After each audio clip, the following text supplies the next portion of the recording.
우리가 준비한 계시록 과제를 좀 살펴보려면 좀 빨리빨리 진행을 해야 마칠 것 같습니다. 복음 오전에 여기까지 진행했는데요. 복음서의 초점이 6월절에 맞춰져 있습니다. 이것은 출애굽기에 보면은 하나부터 9까지 재앙으로 된 게 아니라 마지막 6월절 어린 양으로 이제 의해서 출애굽을 하듯이 여기에 우리가 구원 얻은 것은 주님의 교훈이나 기사 이적으로 된 것이 아니라 그리스도께서 6월절 어린 양이 되주셔서 그래서 우리가 구원 얻게 됐다는 그 복음서의 초점도 이렇게 6월절에 맞춰져 있습니다. 그리고 하나님께서는 이 표징을 내 자손의 귀에다가 잊지 않게 들리게 하려 함이라. 출애굽께서 그렇게 말씀을 해서 그들은 계속 출애굽을 이제 6월절을 지켜왔습니다. 언제까지 지키는가? 히브리서에서는 개역할 때까지 맡겨둔 것이라 이렇게 말씀을 합니다. 자, 공간복음의 공통된 또 증언은 이것입니다. 마태복음에서는 이에 성소 휘장이 위로부터 아래까지 찢어져 둘이 되고 이렇게 증언합니다. 마가복음에서는 이에 성소 휘장이 위로부터 아래까지 찢어져 둘이 되니라. 누가복음에서도 성소의 휘장이 한가운데가 찢어지더라. 이렇게 그냥 객관적으로 진술을 하고 있습니다. 그러니까 설명을 하고 있지는 아니합니다. 그 설명을 해야 되는 것은 우리들의 책임입니다. 이 성소 휘장이 이렇게 찢어져 둘이 됐다는, 왜 하나님의 성소를 지성소와 성소 사이를 휘장으로 막으라고 그러셨느냐? 그것이 이렇게 찢어졌다는 것이 구속사적으로는 어떤 의미가 있느냐 하는 것이 구약에는 감춰졌던 건데 이제는 성도들에게 나타났다. 그래서 우리들에게 이것을 이제 증언하라고 해설해야 될 것은 우리들의 책임인 겁니다. 이렇게 공간복음은 공통된 직원이 휘장에 있대야 비로소 열려졌다는 거죠. 사람의 손을 대고 찢어진 것이 아닙니다. 전설에 의하면은 휘장 양쪽에서 말이 세필이 잡아당겨도 찢어지지 않을 이제 그런 거였다고 이렇게 말하고 있는데, 이게 열려졌다는 것은 바로 우리들의 죄가 다 이제 해결이 됐다고 하는 그걸 이제 드러납니다. 그리고 히브리서는 설명하기를 그 길은 우리를 휘장 가운데로 열어놓으셨다. 그리고 새로운 살 길이요 또 길이 되주셨다. 구약에는 없던 길이기 때문에 새로운 길이라 그런다. 그리고 그 휘장은 곧 그의 육체니라. 예수 그리스도가 육체를 찢으심으로 말하자면 이제 대신 대속죄물이 되주심으로 비로소 이제 휘장이 열리게 됐다. 이렇게 증언하고 있습니다. 자, 이제 우리 본론 마태복음의 키워드를 무엇로 우리가 열쇠를 하면 좋을까? 아까 말씀드린 대로 거기에는 어떤 정답이 있는 건 아닙니다. 여러분들의 이제 성경을 보시는 관점이나 또 각자의 믿음의 분량대로 혹은 영성대로 성경을 얼마나 깊이 관찰을 했느냐에 따라서 이렇게 달라질 수가 있습니다. 저는 아브라함과 다윗의 자손 예수 그리스도의 계보라, 이 첫절, 이 말씀이 마태복음의 열쇠가 될 수가 있다. 이렇게 본 겁니다. 그냥 참고만 하시고요. 왜냐하면 예수가 누군 줄 아느냐? 하나님의 아브라함과 다윗에게 언약하셨던 그리스도시다. 이 계보를 봐라. 이 족보가 그것을 말해준다. 이렇게 이제 마태복음은 시작이 되고 있습니다. 그래서 또 이어서 말하기를 이 모든 일이 된 것은 선지자로 하신 말씀을 이루려 하심이라. 그래서 복음서들은 한결같이 구약 성경에서 하나님이 선지자를 통해 예언하셨던 것이 그대로 성취가 됐다, 이 말씀을 이제 증언하고 있습니다. 마태복음에만도 선지자로 하신 말씀을 이루려 함이라는 게 몇 번이나 나오나 한번 나중에 좀 보십시오. 아마 수십 번이 나옵니다. 그러니까 이거는 처녀가 잉태 아들을 낳은 것도 선지자로 하신, 즉 마리아가 이제 동정녀 마리아가 이제 통해서 주신 것도 선지자로 하신 말씀을 이루려 함이라. 그리고 그러나 이렇게 된 것은 다 선지자들의 글을 이루려 함이니라 하시니라. 이렇게 쭉 그렇게 증언하다가 마지막 부분에 주님이 십자가에 달리실 때 제자들이 다 도망간 거, 스가랴 13장에 그게 나옵니다. 내 목자 내 짝된 자를 치라. 그런 양떼들이 다 흩어지려니와 주님은 이를 인용해서 너희가 다 나를 버리리라. 이렇게 선지자들로 하신 말씀을 이루려 함이라. 이것이 마태복음을 여는 열쇠라 할 수 있습니다. 그럼 마태복음의 중심 주제는 뭔가? 아브라함과 다윗의 자손으로 오셔서 우리들을 위해서 무엇을 해주셨는가? 앞에서 이미 살펴봤습니다만 인자가 온 것은 대접을 받으러 온 것이 아니라 자기 목숨을 많은 사람의 대선물로 주려 합니다. 여기서 생각나는 대로 제가 또 좀 말씀을 드리겠습니다. 구약 성경의 구조를 보면요, 모세 오경에 복음이 다 들어있다는 겁니다. 모세 오경에. 요한복음 5장 마지막 부분에 보시면 이제 모세가 내게 대하여 기록하였습니다. 분명히 주님 말씀합니다. 모세를 믿었더라면 너희가 나를 믿었으리니 이는 모세가 내게 대하여 기록하였습니다. 우리는 모세 오경 하면 대본에 그 율법이다, 뭐 제사제도다, 그냥 이렇게 직행을 하는데 모세 오경에 이제 복음이 다 되어 있습니다.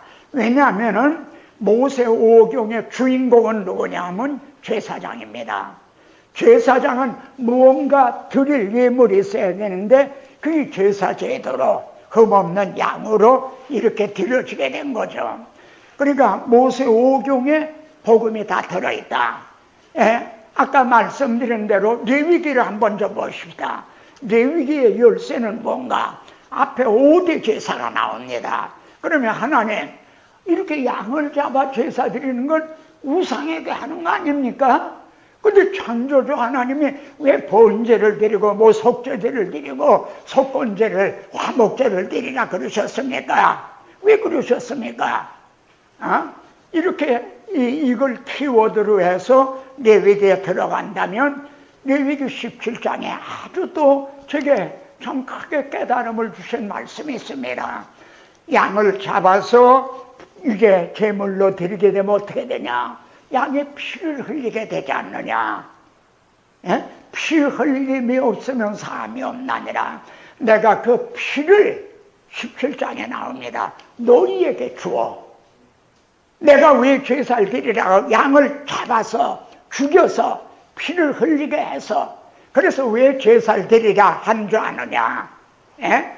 그 피를 너희에게 주어 단에다가 뿌려서 너희들의 죄를 속하게 하려 합니다.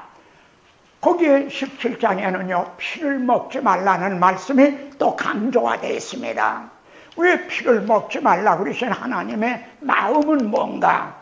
이 피를 너희에게 주기 위해서다. 그런데 이 점을 구속사적으로 보십시다. 구약시대는 짐승의 피를 주셨어요. 그래서 이제 대속죄일에 아론이 그 피를 가지고 지성소에 들어갑니다. 이 피를 너희에게 주어 한 대로 아론이 대제사의 피를 가지고 지성소에 들어갑니다. 그리고 단에 뿌려 죄를 속하게 하렵니다. 그 피를 이제 지성소, 이제 속죄소 위와 앞에다 뿌리라. 이렇게 말씀합니다. 그러니까 속죄소 안에는 이제 지성소에 있는 법궤 안에는 율법이 들어있단 말이에요. 모세 율법이. 근데 속죄소는 법궤 뚜껑 부분이 속죄소거든요. 거기다 뿌린다 이거예요. 그러니까 하나님이 우리를 모실 때 그 피를 통해서 모시겠다는 말씀입니다. 바울은 너희가 법 아래 있지 아니하고 은혜 아래 있습니다. 우리 이런 것들을 무심히 봤습니다. 그냥 당연한 거로. 근데 법 아래, 은혜 아래, 이게 중문들은 지시야, 영어로 under, 이렇게 말한 사람은 이 신약성경 전체를 통해서 봐도 바울밖에 없습니다. 바울은 어디에 근거해서 너희가 이걸 읽으면 내가 그리스도의 비밀을 깨달은 걸 너희가 알 수 있으리라. 그리스도의 비밀, 복음의 비밀이라는 또 그런 말을 했습니다. 그럼 바울은 어디에 근거해서 이 비밀을, 그리스도의 비밀, 복음의 비밀을 깨달아서 아래, 법 아래, 은혜 아래. 다른 사람은 이렇게 말한 데가 없어요. 예? 만일 그 피를 속죄소 위에 뿌리지 않는다면, 하나님이 주셔서, 그래서 그걸 뿌리지 않는다면 하나님이 우리를 보실 때 법궤 안에 있는 율법을 통해서 보시게 된다는 거죠. 그러면 율법 아래에 있으면 다 우린 죄 아래에 있고 심판 아래에 있다. 로마서의 그 아래라는 말이 그렇게 강조가 되어 있습니다. 그런데 피가 뿌려졌다 이거야. 율법은 모세로 말미암아 주어진 것이요 은혜는 예수 그리스도로 말미암아 주어진 것이라. 예수 그리스도의 피가 뿌려짐으로 하나님은 그 피를 통해서, 출애굽 당시에도 문에 뿌려진 피를 통해서 내가 너희를 볼 때에 너희를 넘어가리라. 똑같은 원리입니다. 이렇게 통일성이 있고 일관성이 있는 겁니다. 그러니까 왜 하나님 제사를 드리리라고 이러셨습니까?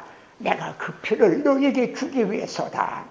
그럼 주어서 어떻게 구원하시는 겁니까? 속죄소 위와 속죄소 앞에서 뿌리라.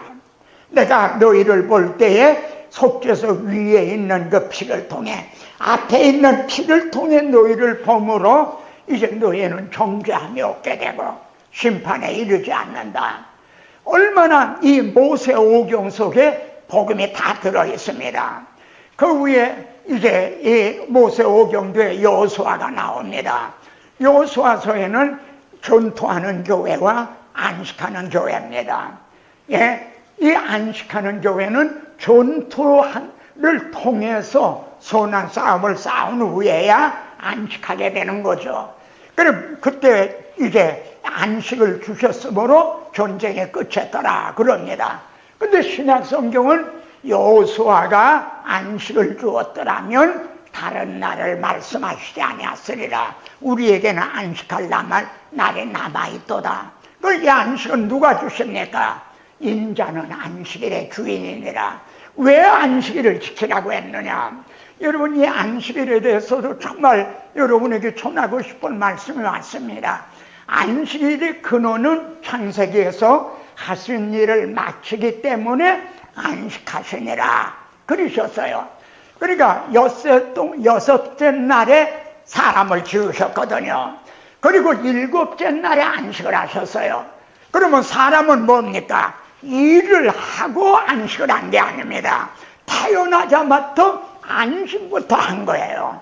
그러니까 창세기에서 안식을 누리라고 주신 겁니다. 안식을 누리라고, 계명으로 주신 게 아니라는 겁니다. 이걸 혼돈한다는 거예요. 계명으로 주신 게 아니라 하나님이 하신 게 다 이루니라. 그래서 우리는 하나님이 다 이루신 안식을 누리라고, 먼저 안식을 누리는 거예요. 그랬는데 죄가 들어와서 이 안식이 깨진 겁니다. 하나님께서도 내 아버지께서 이제까지 일하시니 하나님도 일하시고 우리도 안식을 잃어버리게 된 거예요. 그래서 출애굽기에서 비로소 이게 계명으로 주어진 겁니다. 안식일이라는 게 출애굽기에서 계명으로 주어진 거예요. 그러면 왜 계명으로 주어졌느냐? 우리에게 안식을 주실 그리스도를 바라고 기다리게 하시기 위해서, 그래서 안식일을 지키라고 하신 겁니다. 인자는 안식일의 주인이니라. 이 말은 왜 안식일을 뽑아느냐, 왜 안식일에 병 고치느냐, 이러니까 내가 안식일의 주인이니까 내 맘대로 해도 된다, 그런 뜻이 아닙니다. 내가 안식을 이게 진정한 너에게 안식을 줄 자는 바로 나다 라는 그런 의미가. 그래서 수고하고 무거운 짐진 자들아 다 내게로 오라, 내가 너희를 쉬게 하리라. 그 언제 안식이 이루어집니까? 계시록 21장에 가서 다 이루었다, 나는 알파 오메가요, 다시 사망이 없고 애통하는 곡하는 것이 다시 있지 아니하니 이전 것들이 다 지나갔음이로라. 그때 가서 진정한 안식이 주어지는 거죠. 우리는 이전 것이 다 지나간 이후를 살아가는 게 아니에요. 아직 지나가지가 않았어요. 그래서 저게 사망도 있고 애통하는 것, 곡하는 것, 이런 것들이 성도들에게도 있는 겁니다. 그러니까 이제 여호수아서에서는 우리는 전투하는 교회에 속해 있는 거죠. 바울은 선한 싸움을 싸우고 안식하는 교회에 가서 이제 주님이 재림하심으로 진정한 안식을 주실 그걸 기다리게 이제 되는 겁니다. 그 다음에 나오는 사사기는 뭡니까? 사사기에서 이제 이 사사기의 열쇠는 사사기의 통치 체제가 뭔가. 오늘 정말 너무나도 하나님 앞에 감사하게로요, 우리 동역자들 새로 오신 분 얼굴들이 여러 분 보여서 제가 이렇게 또 말씀을 드립니다. 사사기를 여는 열쇠는 사사기의 통치 체제가 뭔가 하는 걸 아는 겁니다. 여호수아, 모세가 죽자 여호수아라는 이제 후계자를 세워주셨어요. 근데 여호수아가 죽자 하나님은 후계자를 세워주시지 않았어요. 그리고 땅을 분배할 때 레위 지파에게는 땅을 분배해 주지 않았습니다. 12지파가 분배받은 땅에서 11조를 드리듯이 조금씩 띄어준 48성읍에 흩어져 살게 하신 거예요. 이것이 통치체제입니다. 왜 이렇게 왕을 세우시지 않았는가? 왕을 세우게 되면 사무엘상에 나옵니다. 너희에게서 취하게 된다. 취하고 착취만 하게 된다는 겁니다. 예? 그래서 결국은 너희가 그의 종이 된다. 하나님이 구속해서 하나님의 백성을 삼았는데 내가 왕을 세우면 자기네들이 종을 만든다. 왜? 오늘의 우리 목회자들이 이제 주님의 피로 사신 성도들을 이렇게 하고 있지 않은가? 이거는 우리들에게 가슴을 찌르는 그런 말씀입니다. 그래서 내가 왕을 세우지 않았다. 하나님이 세우시는 왕은 취하려는 왕이 아닙니다. 나는 대접을 받으러 온 것이 아니다. 나는 오히려 주기 위해서 왔다. 그런데 열왕기 상하에 세우신 왕들을 보십시오. 전부가 취하고 취하는 그런 이제 왕들이지, 선한 왕들은 정말 별로 이제 없다. 근데 사사기에서는 48성읍에 흩어져 살게 한 레위 지파가 우리말로 빛과 소금의 사명을 못했다 이 말입니다. 모세는 왜 후계자를 모세를 왜 세우셨는가? 출애굽을 해야 되기 때문에 세우셨어요. 그 후에 왜 여호수아는 또 영도자를 세웠는가? 가나안 땅을 정복을 해야 되기 때문에 세우신 거예요. 그러나 그 후에는 땅을 분배받아 이제는 정착을 하게 된 거예요. 뭘 정복을 해야 될 그런 일이 없는 거죠. 그러니까 이제는 왕을 세우시지 않고 레위 지파를 흩어지게 살아서 가장 가까이에 레위 지파가 있어서 그들의 지도하에 이제 다스리려고 하신 거예요. 근데 사사기에 보면 악순환이 7번이나 계속이 됩니다. 그때 레위인이 한 번도 등장을 안 합니다. 48성에 흩어져 살게 했던 그들이 제 사명을 감당을 못한 거죠. 뒤에 부록과 같은 거기에 레위인이 2번 나타나는데 오히려 부패시키는 원인 제공하는 자로 나타납니다. 그러니까 부정적인 면으로 레위인이 등장을 하는 거죠. 근데 바로 이게 오늘의 세대입니다. 왜 이렇게 전도의 문이 막히게 됐는가? 레위인과 같은 우리 목회자들의 말입니다. 사고를 치기 때문에. 그래서 이제 전도의 길이 막혀버렸어요. 예? 매력을 잃어버렸어요. 교회에 대한 매력이나 우리가 이걸 회복을 하려면 아마 몇십 년 동안을 정말 우리들이 다시 이 각성을 해야만 될 겁니다. 그런데 사사기 이후에 좀 넘어가십시다. 이제 그 역사서가 나오는데 역사서에는요 두 길이 있어요. 두 길. 다윗의 길로 갔느냐 여로보암 길로 갔느냐. 열왕기서를 여러분이 보시면은 모든 왕들을 이에 의해서 평가를 합니다. 다윗의 길로 갔다. 이제 다윗의 길로 가지 않고 여로보암의 길로 갔다. 오늘날도 마찬가지입니다. 우리 목회자들을 평가하는 것은 정말 이 복음을 보수했느냐 아니면은 여로보암 길처럼 성도들에게 듣기 좋은 이렇게만 했느냐.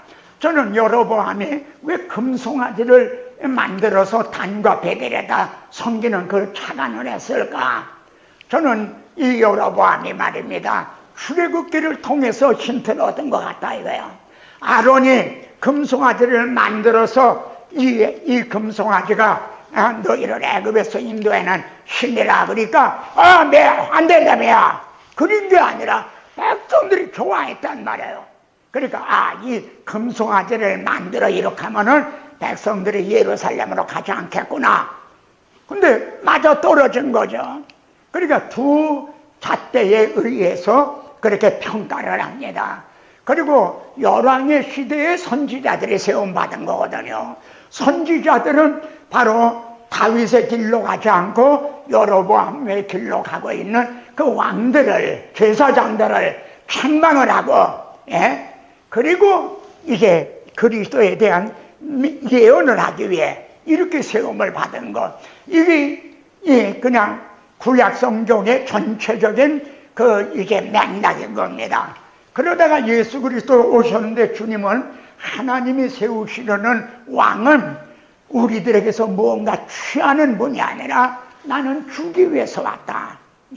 그러니까 우리가 알듯이 이제 왕, 제사장, 선지자가 메시아적인 사명이라고 말합니다.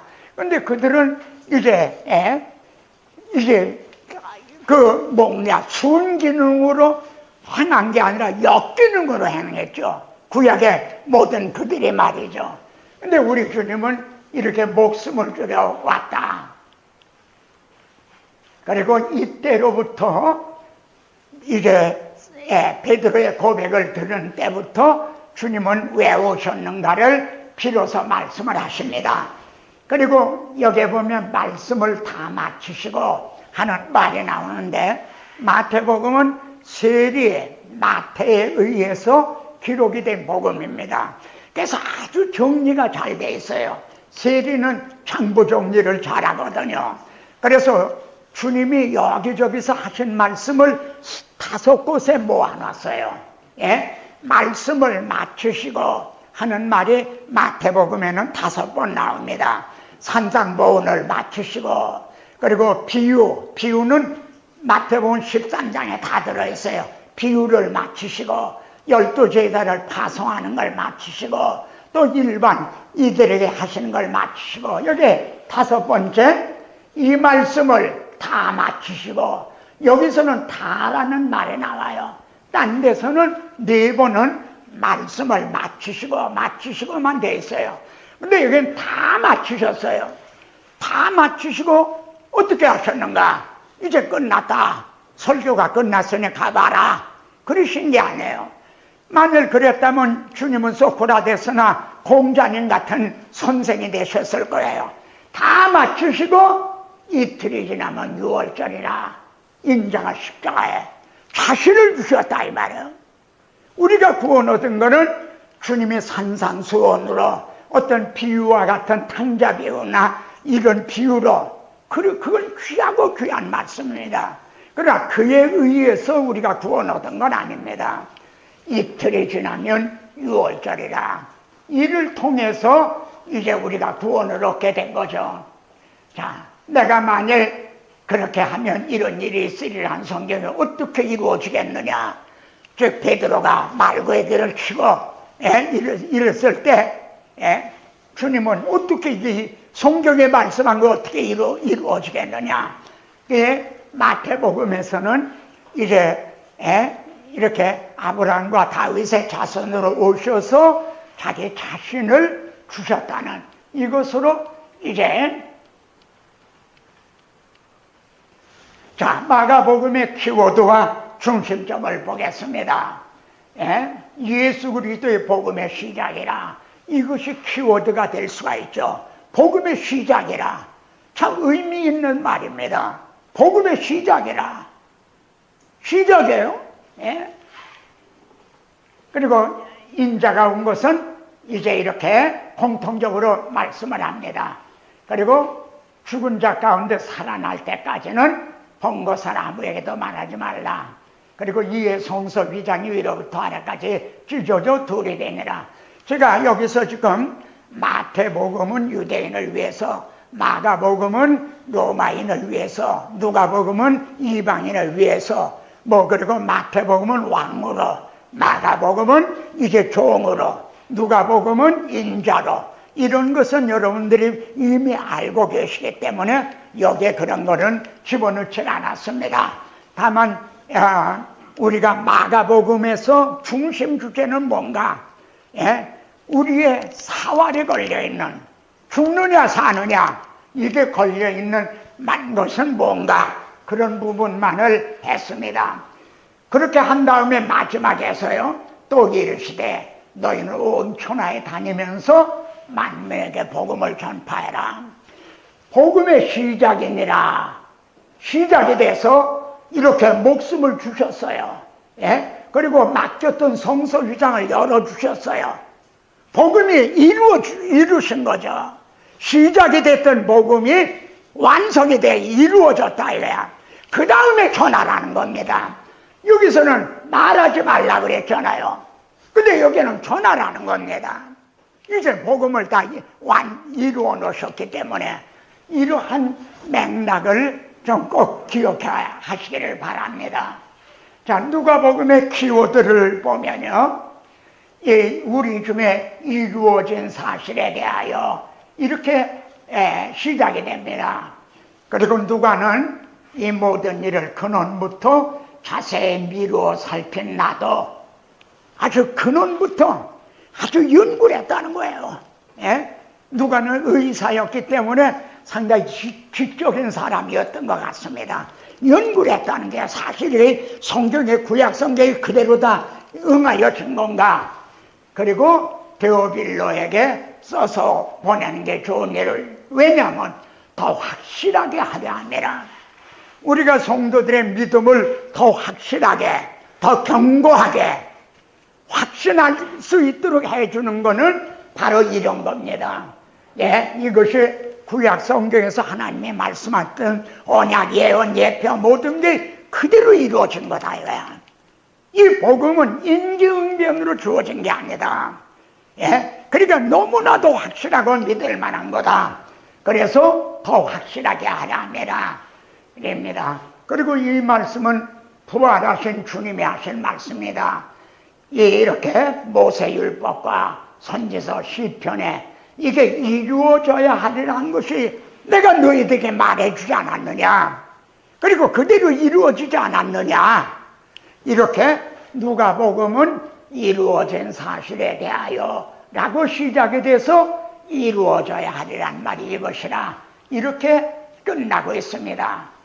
그리고 여기서 또 우리가 하나 생각할 것은 9장에서 말입니다. 예수께서 승천하실 기약이 차감해. 그러니까 죽으시고 부활 승천하실 때가, 모든 게 때가 있거든요. 하나님이 하신 일은 때가 찬 경륜 가운데 이루시는 거거든요. 그 때가 처음에 예루살렘으로 향하여 올라가기로 굳게 결심하시고 여기서부터 벌써 올라가십니다. 누가복음 여기서부터 예루살렘을 향하여 올라가세요. 어떤 거에 맞춰 올라가셨나 보십시오. 6월절이 다가오네. 그러니까 주님은 6월절에 맞춰서 그때까지 올라가려면 3일이 걸려야 되나 일주일이 걸려야 되나, 6월절에 지나서 올라가신 것도 아니고 6월절을 많이 놔두고 올라가신 것도 아니고 이틀이 지나면 6월절이라. 약 이틀 전쯤에 6월절에 맞춰서 올라가셨다는 겁니다. 이러한 구도를 예루살렘을 향하여 올라가기로 굳게 결심하셨는데 바로 6월절에 맞춰서 올라가셨다는 이런 점도 놓치지 마시기 바랍니다. 그리고 앞에서 본 대로 누가복음의 중심 주제가 이 말씀입니다. 예? 이루어져야 하리라 했는데 뭐가 이루어져야 되어야 하느냐? 이같이 그리스도가 고난받고 3일 만에 살아날 것과 이게 이루어져야 된다는 겁니다. 그리고 이것이 바울이 받은 복음이요 또 전한 복음이었단 말이에요. 자, 여러분, 주님의 십자가 지시 하면 어떻게 되죠? 십자가 지시 않으면은 이제 그걸 조금 구체적으로 말씀드려 봅시다. 이제 주님은 이렇게 말씀합니다. 하나의 밀이 땅에 떨어져 죽지 않으면 하나 그대로 있고 죽으면 많은 열매를 맺나니라. 주님이 첫째 죽지 않으시면은 우리들의 죄가 해결이 안 되는 것만이 아니라 우리가 중생을 할 수가 없게 되는 겁니다. 이사야 53장에 보면은 53장 10절에 여호와께서 그로 상함받게 하기를 원하사 십자가 지기를 원하셨다. 예. 아버지여 내 원대로 마시고 아버지 원대로 하옵소서. 하나님은 십자가 지기를 원하셨다. 예. 왜? 십자가를 지시면 씨를 보게 되고 그렇게 나옵니다. 거기에 씨를 보게 된다 이거야. 씨가 퍼지게 된다는 거죠. 그리고 베드로는 너희가 거듭난 것이 썩어질 씨로 된 것이 아니라 썩지 않을 씨로 됐다. 만일 주님이 하나의 밀이 죽지 않으면 씨가 퍼지지 않는다. 예? 그러니까 우리가 중생을 할 수가 없어요. 또 주님이 죽지 않으시면은 우리가 의롭다함을 얻을 수가 없어요.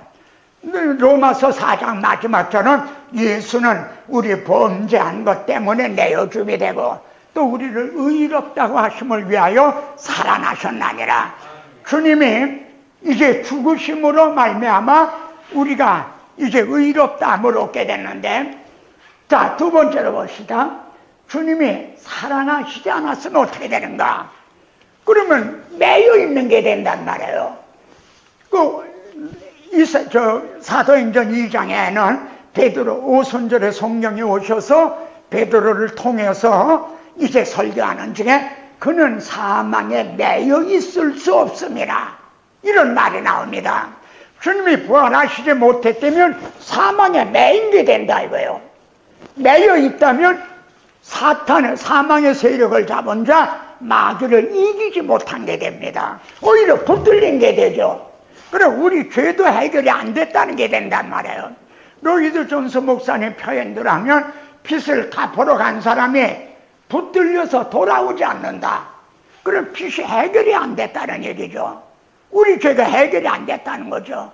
그래 바울은 고린도전서 15장에서 만일 그가 다시 살아나시지 않았으면 너희 믿음도 없고 너희들이 여전히 죄 가운데 있으리라. 예? 그리고 주님이 죽은 자 가운데서 부활하심으로 뭐가 되셨다고 그랬어요? 초절매가 되셨다는 겁니다. 초절매가 되셨다는 게 또 엄청난 의미가 있는 겁니다. 이런 말도 바울밖에 한 사람이 없어요. 예수님의 부활을 초절매라는 거예요. 즉 신구약의 모든 사람이 믿고 죽었는데 구약에도 아브라함도 믿고 죽었고 이 사람들은 다 믿고 죽었고 약속을 받지 못하였으니 믿고 죽었어요. 그런데 주님이 죽은 자 가운데서 부활을 하셔서 초절매가 되심으로 아브라함도 모세도 구약의 모든 성도도 부활할 수 있는 문을 열어주셨다는 거예요. 초절매가 되셨기 때문에. 이해가 되십니까? 이게 주님이 우리 죄를 위해 죽으시고 또한 부활하셨다. 이것이 바울이 받은 복음이고 바울이 전한 복음이라는 이게 얼마나 엄청난 핵심적인 그런 문제인가. 근데 오늘날에 이게 빠져 있다는 겁니다. 이게 빠지게 되면은 성령님이 역사를 하시지 않을 거고, 성도들이 거듭나지 못하자는 거죠. 그래도 다른 설교를 통해 거듭난다면 그리스도가 헛되이 죽은 게 된다 이거야. 예? 자, 그래서 누가복음의 핵심적인 것이 이렇게 고난을 받으시고 부활하심으로 죄사함을 얻는 길에 그래 모든 민족에게 전파되게 됐다. 너희는 이 모든 일의 증인이라. 이것이 누가복음의 중심 또 주제라 할 수가 있습니다.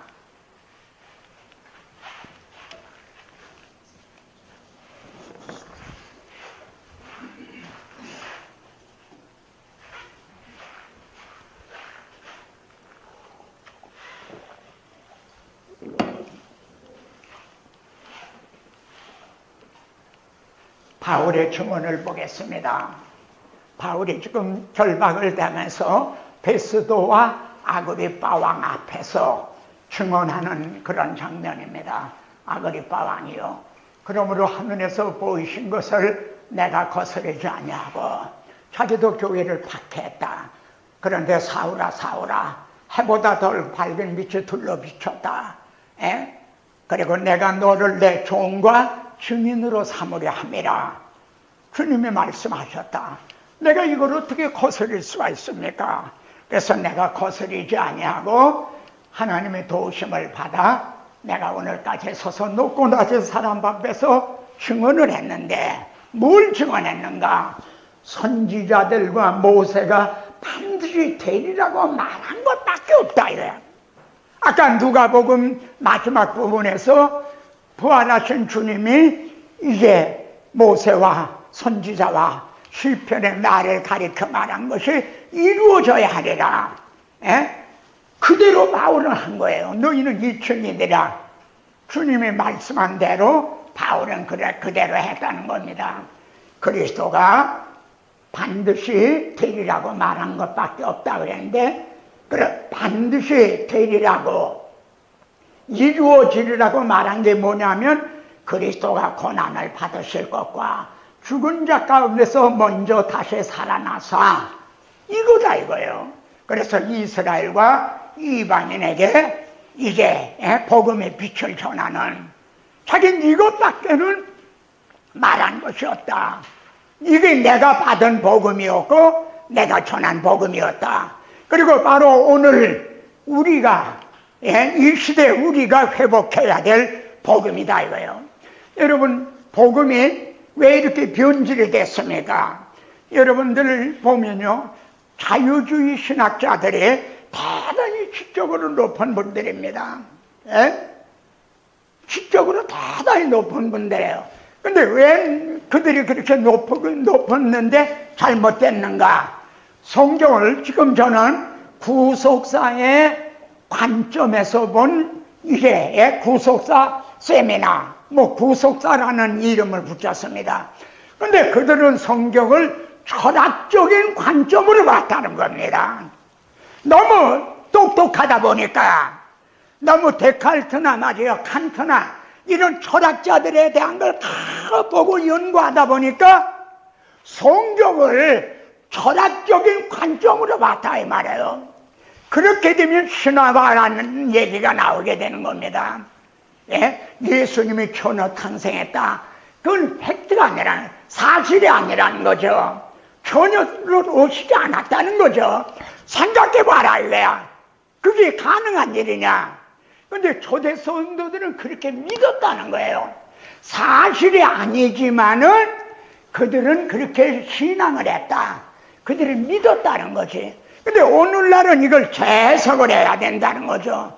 얼마나 이게 철학적으로 이성적인, 우리가 그렇게 한 겁니다.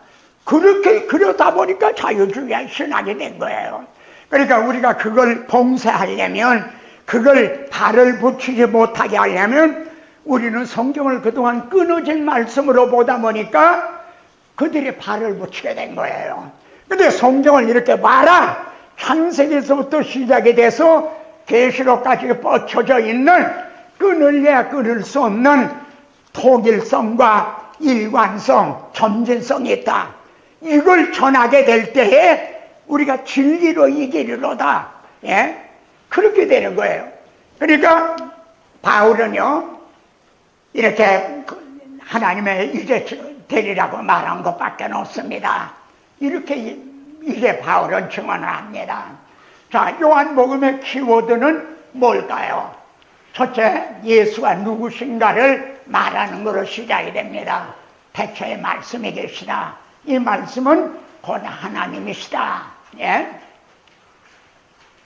그런데 말씀이 육신을 입고 오셨다는 거예요. 예?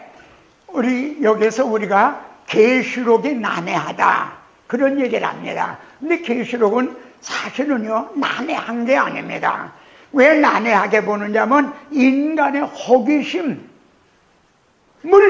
이제 위주로 보다 보니까 난해한 거예요. 예? 호기심을 이제 채우려고 하니까. 근데 구속사적으로 보면요 하나 난해한 게 아닙니다. 사실 어려운 거는 요한복음입니다. 말씀이 계셨는데 말씀이 하나님이시다. 근데 그 말씀에 육신을 입고 오셨다는 거예요. 에? 아니 이게 어떻게 이게 우리가 정말 인간의 이성으로 이게 이해가 됩니까? 그리고 얘기하되 하나님을 본 사람이 없으되 볼 수 없는 하나님이 볼 수 있도록 나타나셨다는 거죠. 하나님을 볼 수 없잖아요. 근데 우리는 하나님을 만져본 자요. 요한은 그런 얘기를, 요한 1서에서도 그런 얘기를 합니다. 예? 요한복음의 중심 주제는 뭡니까? 나는 하늘에서 내려온 사람떡이니. 주님은 요한복음 6장에서만도요 내가 하늘에서 내려왔다는 말을 7, 8번 거기에서 말씀을 합니다.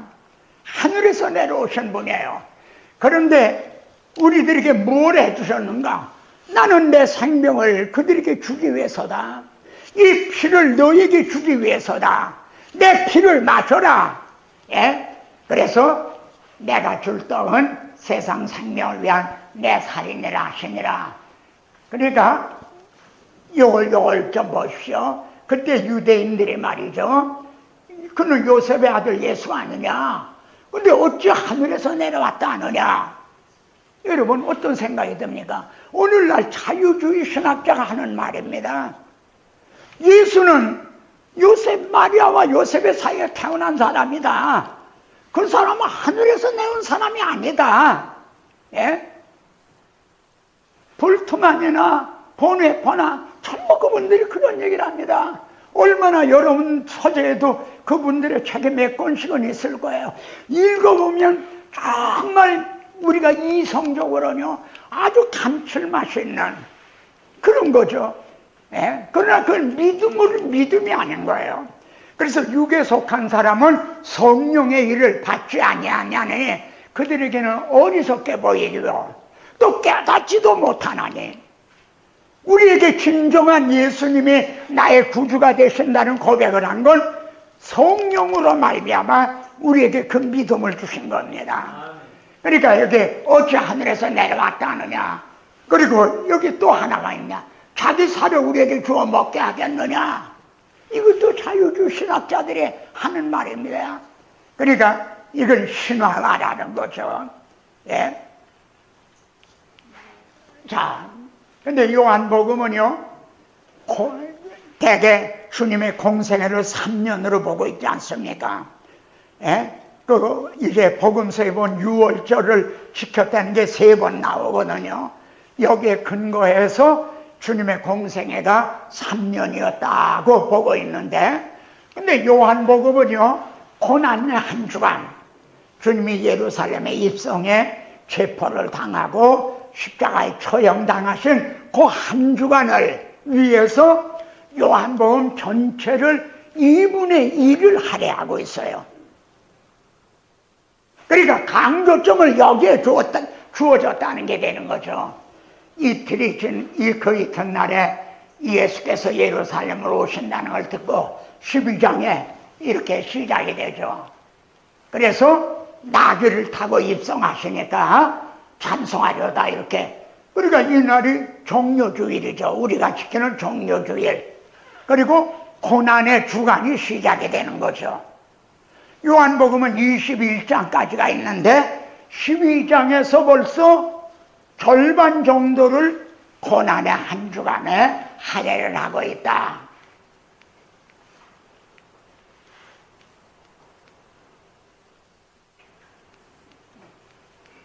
그리고 주님은 죽으면 많은 열매를 맺나니라. 그리고 심포도를 받으신 후에 다 이루었다. 그리고 그때 휘장은 열려진 거죠. 네. 주여 너의 영혼을 받아주시옵소서. 그때 구원을 이루셨네. 마지막 피 한 방울 나를 위해 흘렸네. 그 피로 내게 씻었네. 사도행전의 키워드는 성령의 너에게 임하시면, 그러니까 예루살렘을 떠나지 말고 성령이 임하시면 그때 출발하라. 그러니까 우리만 가서는 안 된다는 그런 뜻이죠. 예? 그래서 내 증인이 되리라 하시니라. 이게 키워드가 될 수 있습니다. 근데 여기 보세요. 여기 안디옥 교회에다가 성령께서 내가 불러시키는 일을 위하여 바나바와 사울을 따로 세우라. 이거는 아주 우리가 기억해야 될 중요한 말씀입니다. 성령께서 바나바와 바울을 도와주신 게 아닙니다. 우리를 도와달라 성령님이요. 그게 아니라 성령님이 하시는 일을 위해서 바울을 들어 쓰셨다는 겁니다. 여기에서도 성령이 복음을 증언하는 것은 성령으로 되는 거지 너희들의 말 잘해서 인간의 지혜로 교회 프로그램으로 되는 게 아니다. 성령으로만이 가능해지는 거다. 그러니까 성령이 너희들을 들어 쓰실 것이다.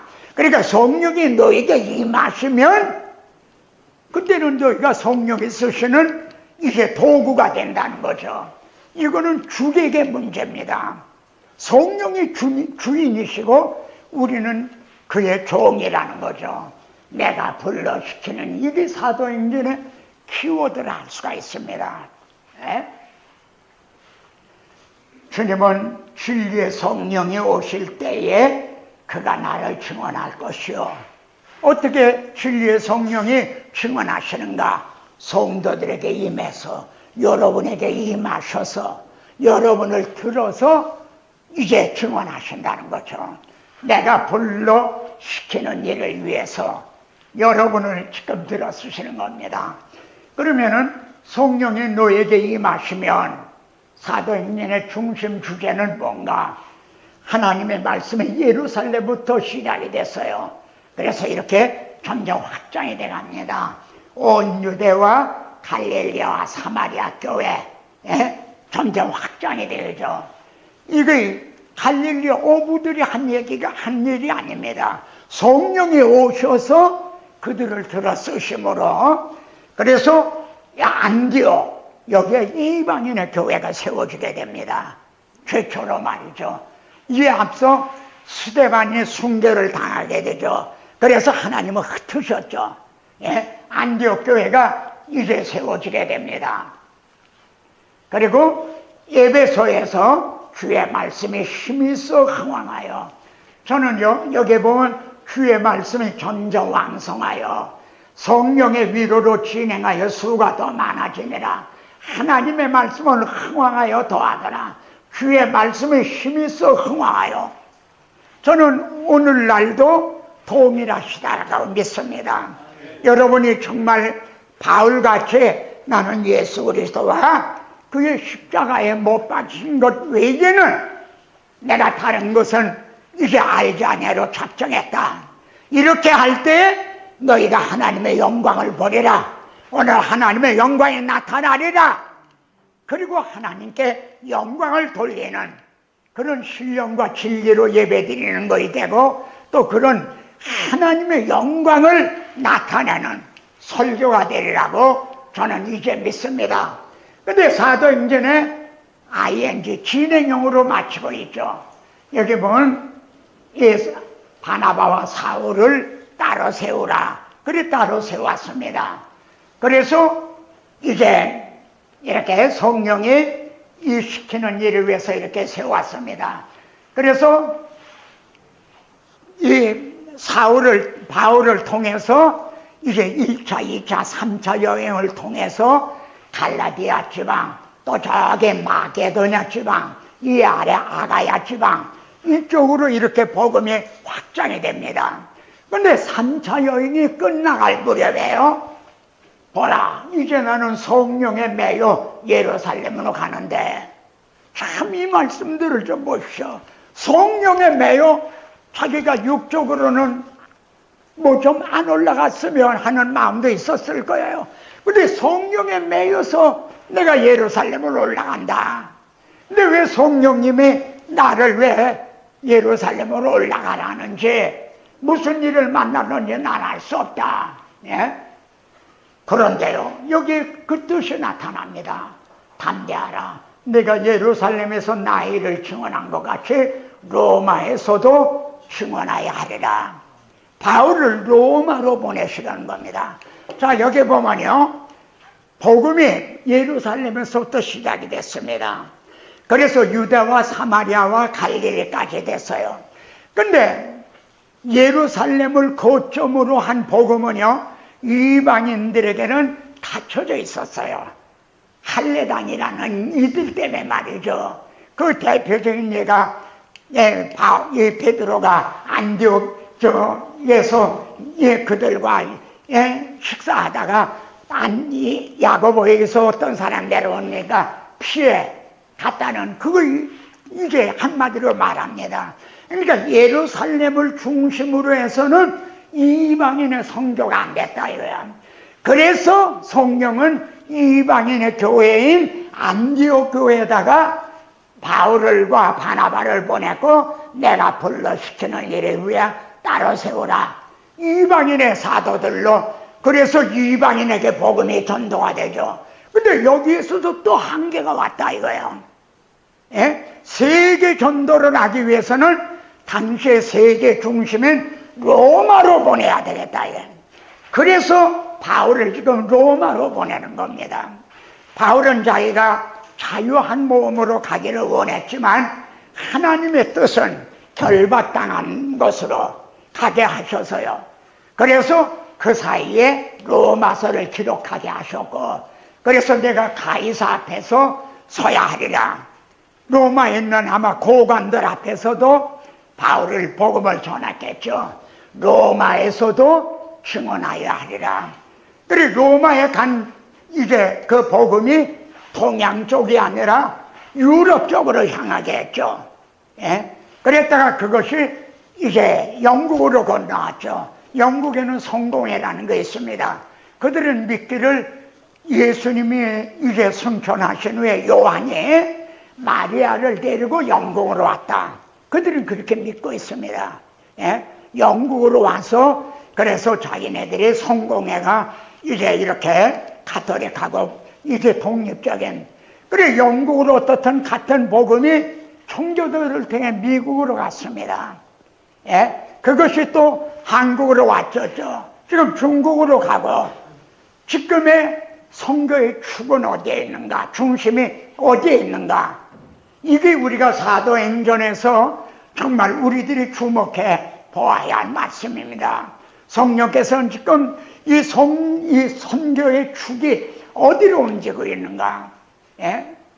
지금 한국은요, 미국 다음으로 세계 각국의 선교사들을 많이 파송하고 있는 그런 나라입니다. 예? 자, 그리고 담대히 하나님의 나라를 전파하며 주 예수 그리스도에 관한 것을 가르치되 그 많은 사람이 없었더라. 이렇게 끝나는 거예요. 잘 아시는 대로 그냥 어떤 인사도 없이 하나의 ing로 끝나는 거죠. 예? 그래, 여러분이 성의라는 영화가 있죠. 예수님의 옷을 이제 군사들이 나눠 가졌잖아요. 그러니까 그걸 추적을 해본 겁니다. 물론, 그거는 하나의 이제 또 이 소설이라 할 수도 있죠. 또 사실일 수도 있고요. 근데 성의가 가는 곳마다 막 기사이적에 나타나고 이제 그러죠. 아마 그랬을 겁니다. 그런데 그 성의는요, 그 영화가 끝날 때, The end, 되게 그렇게 끝나잖아요. The end. 이렇게 이제 끝이다. 영화가 끝날 때. 근데 그 성화는 It's beginning. 이렇게 끝나요. 이제 시작이라는 거죠. 계속 지금 진행형이라는 거죠. 그 성의가 지금도 움직이는 데마다, 법궤가 간 데마다 역사가 일어나듯이 It's beginning. 근데 이거는 사도행전은요, 성의가 아니라 하나님의 복음이 진행형이라 이 말입니다. 바울이 여기 로마에서 담대히 전했던 복음의 바통을 누가 이어받아서 지금 계속 이걸 다른 밧줄 칠 건가? 바로 이에 응답을 할 자들이 바로 우리들이라는 거죠. 사도행전은 이러한 도전적인 그런 말씀으로 이제 끝맞고 있습니다. 자, 로마서의 키워드입니다. 로마서의 키워드는 저는 1장 1절에서요. 예수 그리스도의 종 바울은 사도로 부르심을 받아 하나님의 복음을 위하여 탁정하여 입었으니, 그러니까 여기에서도 보세요. 종이라고 말합니다. 왜냐하면 주님의 피로 값주고 사셨기 때문에. 전에는 사탄의 종이었어요. 그러니까 모든 그리스도인들은 그리스도의 종인 겁니다. 근데 그 많은 종들 중에 자기를 사도로 부르셨다는 거예요. 우리들은 목회자로 불러주신 거죠. 그럴 때는 사명이 있기 때문인데 하나님의 복음을 위해서 이것이 사명이라는 거죠. 여기에 부르심을 받은 것은 소명. 그리고 하나님의 복음을 위하여 탁정을 입었다는 건 사명. 이것이 키워드인데, 그래서 그러므로 나는 할 수 있는 대로 로마에 있는 너희에게도 복음 전하기를 원하노라. 나는 이런 사명을 받았다. 그래서 나는 로마에 있는 너희에게도 복음 전하기를 원한다. 그러면은 바울이 로마에 가서 전하려고 하는 복음이 뭔가? 이거는 정말 로마서가 우리들에게 정말 중요하지 않습니까? 그런 중에서도 오늘의 우리 한국교회, 이거 정말 중요한 문제입니다. 바울이 로마에 가서 전하려고 하는 복음이 뭔가? 이것이 로마서의 중심 주제입니다. 이 복음은 모든 믿는 자에게 구원을 주시는 하나님의 능력이라. 나는 너에게 복음을 전하려고 하는데, 이 복음은 믿기만 하면 구원은 하나님의 능력이다, 이렇게 말합니다. 그런데요, 요걸 좀 보십시오. 제가 요걸 이 16절에서 이 복음은 하는 말이 나왔어요. 근데 17절에 복음에는 하나님의 의가 나타나서 이렇게 되어 있습니다. 근데 오늘 돌아가셔서 한번 또 확인해 보세요. 여기에서는 우리 한글에는 복음에는 이렇게 번역이 됐어요. 근데 원어 헬라에는 복음이라는 말이 없습니다. 이 17절에 복음이라는 말이 없어요. 여기만 복음이 있어요. 17절에는 어떻게 됐냐면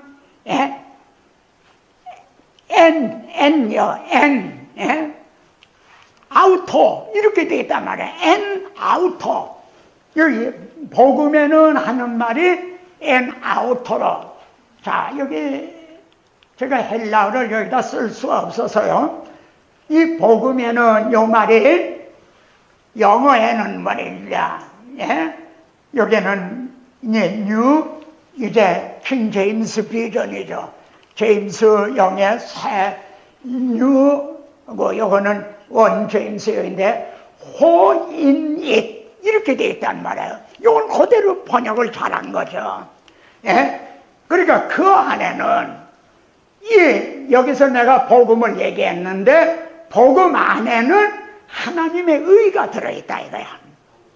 이런 뜻입니다. 예? 그러니까 우리 성경에는 이거를 풀어서 번역을 한 거죠. 예?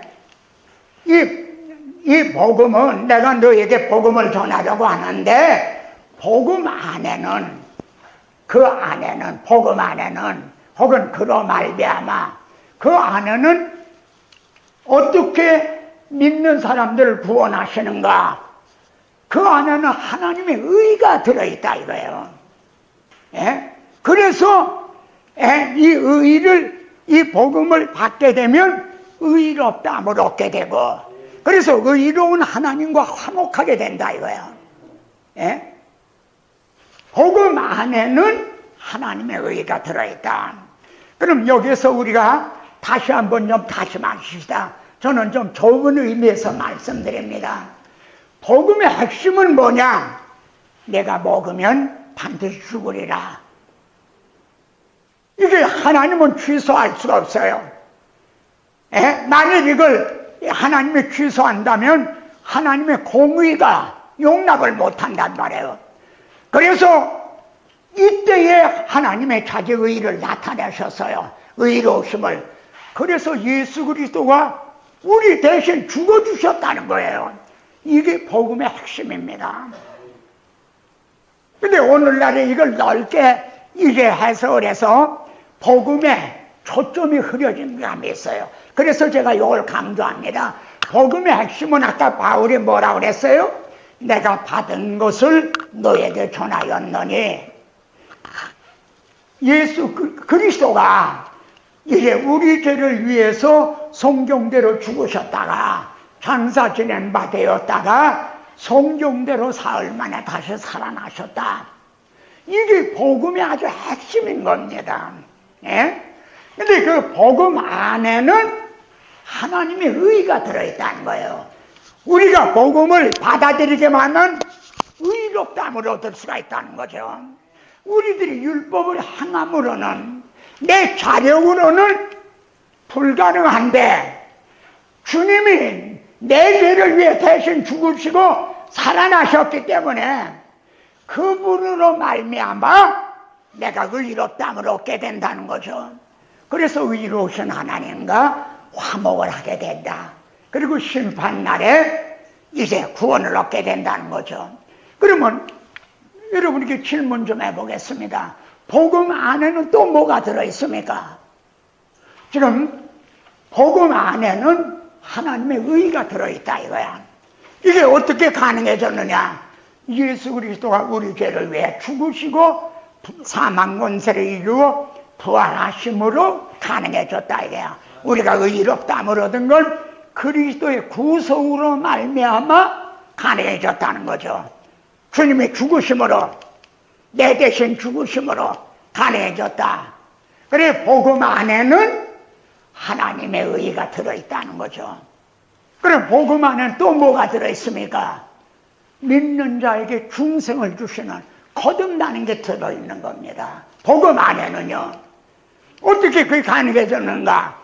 미랄 하나가 따내져 죽음으로 많은 열매를 맺게 되는, 씨를 이제 퍼지게 되는, 그래서 우리가 이제 거듭난 것이 썩지 않을 씨로 됐다는 거죠. 그러니까 아마 제가 이렇게 말씀드리면 처음에 지금은 이해를 하셨을 거예요. 이게 칭의가 복음입니까? 아닙니까? 하고 물었다면 여러분들은 그건 복음입니다 하고 대답했을 거예요. 중생이 복음입니까? 아닙니까? 하고 제가 애초에 물었다면 그건 복음입니다 하고 다 대답하셨을 거예요. 넓은 의미에서는 복음이라고 할 수가 있습니다. 그러나 우리가 지금 잃어버린 복음을 찾아야 되겠다. 이 절박한 입장에서는 그것이 복음의 핵심이 아니라는 겁니다. 칭의도 중생도 복음 안에 들어있는 거라는 겁니다. 예? 이해가 이제 되십니까? 칭의나 중생 자체가 복음은 아니라는 겁니다. 그거는 예수님이 우리 죄를 위해 죽으시고 부활하심으로 우리에게 가능하게 해주신 하나의 복음의 열매라, 이렇게 말할 수가 있는 거죠. 근데 오늘의 설교에서 바울이 내가 받은 것을 너에게 전하였느니 한 이것이 빠져 있다는 거죠. 예? 그게 빠지게 되면 중생도 없는 겁니다. 성도들이 거듭나질 못하는 거예요. 또 칭의도 없는 겁니다. 그래, 칭의가 없게 성화도 없게 되는 겁니다. 그러니까 로마서에서 기호들은 나는 하나님의 복음을 위해서 이래 그 사명을 받았다. 그래서 로마에 있는 너희에게도 복음 전하기를 원한다. 그리고 이 복음은 믿는 자를 구원하신 하나님의 능력이다. 근데 복음 안에는 하나님의 의가 들어있다. 예? 내가 너에게 전하려고 하는 거는 핵심은 바로 이거다. 예? 여기 요거 보세요. 로마서 5장 21절입니다. 여기에는 왕이 둘이 있어요. 왕. 여기에 왕, 또 왕이 있죠. 두 왕이 있어요. 하나는 사탄이 왕 노릇해요. 하나는 예수 그리스도가 왕 노릇해요. 그럼 왕이 되려면요, 왕에게는 권세가 있는데, 권세. 예? 그러면은 죄라는 왕은 어떤 권세가 있는가? 사망이라는 권세가 있어요. 사망. 이걸 뭐 이해를 하시겠죠. 죄의 권세는 뭐라고 그랬죠? 율법이라. 사탄은 내가 먹으면 반드시 죽으리라. 그걸 가지고 왕 노릇한 게, 하나님 먹으면 죽는다 그랬죠. 근데 그들이 먹었죠. 그럼 말씀한 대로 심판하셔야죠. 죄가 사망이라는 권세를 가지고 왕 노릇해요. 그래서 지금 모든 사람은요, 죽는다, 너 말기, 암이 말기야, 이젠 석 달밖에 안 났어, 공포에 떠는 거예요. 만일 죄의 사망이라는 권세가 없다면 그 죄는 무서울 게 없는 거예요. 근데 제가 증언하고 알고자 그럼 은혜는 어떤 권세가 있는가? 즉 예수 그리스도에게는 어떤 권세가 있는가? 믿는 자를 의롭다고 여겨주실 권세가 있다. 그냥 오른편 강도와 같은 자라 할지라도 예수 그리스도를 믿기만 하면 의롭다고 여겨주실 수 있는 권세가 있다. 그럼 이 권세는 어떻게 해서 주님이 가지셨는가요? 아까 사탄은 율법에 의해서라고 그랬는데 주님은요, 구속을 통해서요, 속량을 통해서. 만일 주님이 우리 대신 죽어주시지 않았다면 주님은 우리를 의롭다고 여겨주실 수 있는 권세가 없는 거예요. 이해가 되십니까? 우리를 위해 죽어주신 구속을 통해서 예수님에게 와서 나 좀 살려주세요. 주님을 믿기만 하면 과거가 어떤 흉악한 죄인이라도 의롭다고 여겨줄 수 있는 그런 권세가 있다. 이게 구속을 통해서 가지시게 된 거예요. 만일 은혜에게요, 우리를 의롭다고 여겨주시는 권세가 없다면은 은혜도 우리에게 별 도움이 안 되는 거예요. 의롭다고 여겨주시는 권세가 없다면 우리 자력으로는 불가능하잖아요. 그래서 복음 안에는 의롭다고 여겨주시는 이게 들어있다. 자, 그럼 복음으로 말미암아 가능해지는 것이 믿는 자에게 주시는 두 가지 축복이 있어요. 하나는 중생이에요. 근데 중생은 왜 중요하냐면 영화와 결부가 돼요. 충성을 해야만 영원할 수가 있어요. 예? 시작. 예수를 죽은 자 가운데서 살리신 이의 영이 너희 안에 거하시면, 이게 충성한 사람이죠. 그리스도 예수를 가운데서 살리신 이가 너희 안에 거하시는 그의 영으로 말미암아 너의 죽을 몸도 살리시라. 그러니까 교회 다니기만 하면 다 영화가 되는 게 아니에요. 예수를 죽은 자 가운데 살리신 이의 영이 너희 안에 거하시면, 말하자면 결 안에도요, 씨가 있는 결 안에서만 병아리가 돼 나오듯이 그 영이 있는 사람으로 많은 그 영으로 말미암아 너의 죽을 몸도 살리시라. 그래서 충성이 중요한 거예요. 여러분, 때는 이미 늦었고요, 남들은 다 영화를 해요. 근데 우리 교회 성도들은 영화를 하지 못한다. 그럼 어떻게 될까요? 슬피 울며 이를 갈게 되겠죠. 누구를 향해서 이를 갈까요? 예? 너의 죽을 몸도 살리시리라. 그러면 또 하나, 칭의는요, 하나님과 관계가 화목이 돼요. 회복이 된단 말이에요. 자, 이제 보면요, 같이요. 그러므로 우리가 믿음으로 의롭다 하심을 받았으니, 그럼 의롭다함을 받았기 때문에 첫째로 하나님과 화평을 누리자. 그러니까 하나님도 의로우시고 우리도 의롭다함을 얻고, 그러니까 하나님하고 화목할 수 있는, 끊어져 있는 것이 회복이 됐다는 거죠. 구원이라는 걸 뭐 천당, 지옥 이런 개념보다 하나님과의 관계가 정상적으로 회복이 됐다, 이런 차원에서 먼저 생각을 해야 됩니다. 내가 의롭다함을 얻었기 때문에 하나님과 화평하게 됐다. 또요, 또한 그래요. 또 있다 이거야. 줄 축복이 또 있다. 뭐냐면은 믿음으로 서 있는 이 은혜 안에 들어감을 얻었으며, 아담아와는 하나님 앞에서 불의한 자게 됐기 때문에 추방을 당했어요. 그리고 벌거벗었기 때문에 두려워 숨었나이다. 숨었어요. 그러나 의롭다함을 얻었기 때문에 이제 들어감을 얻게 됐다는 거예요. 그러면은 언제 들어가는가? 이 지상에서는 우리가 예배 드릴 때, 여러분의 성도들이요, 많든 적든 우선 그건 큰 문제가 아니에요. 뭐 10명이 모이든 20명이 모이든 여러분의 성도들을 금이나 은이나 보석같이 그렇게 양육을 했느냐, 쥐피나 풀이나 나무 같은 그렇게 했느냐, 이게 중요한 거예요. 공력을 시험할 날이 온다 이거예요. 풀이나 나무를 했다면 다 타버리는 거죠. 예? 여러분의 성도들이 예배 시간 전에 먼저 와서 준비 기도를 할 때 하나님이 입혀주신 이 의의 옷을 입고 지금 은혜의 보좌 앞에 이렇게 경배 드리러 왔습니다. 그런 믿음 가운데서 예배를 드린다면 정말 얼마나 하나님의 영광을 나타내고 영광을 보게 될 겁니다. 그리고 하나님의 영광을 바라고 즐거워하느니라.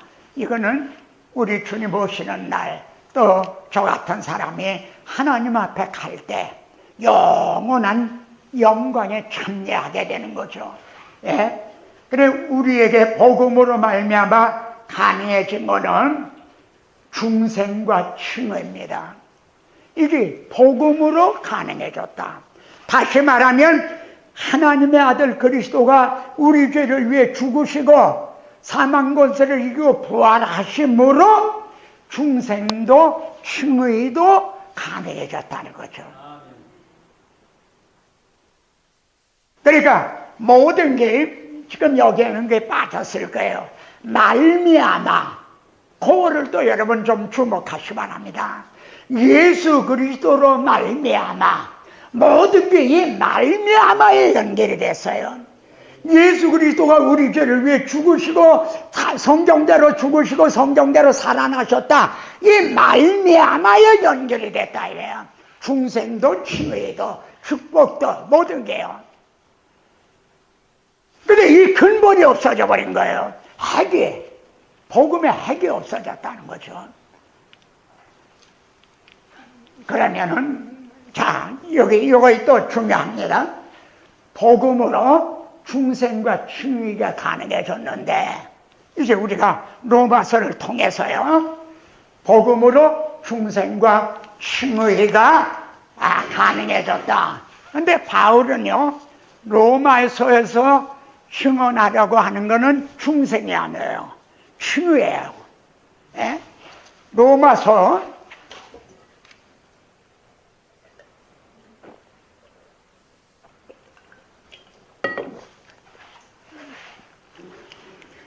바울이 제가 오늘 올 때도 마음으로 다짐을 했어요.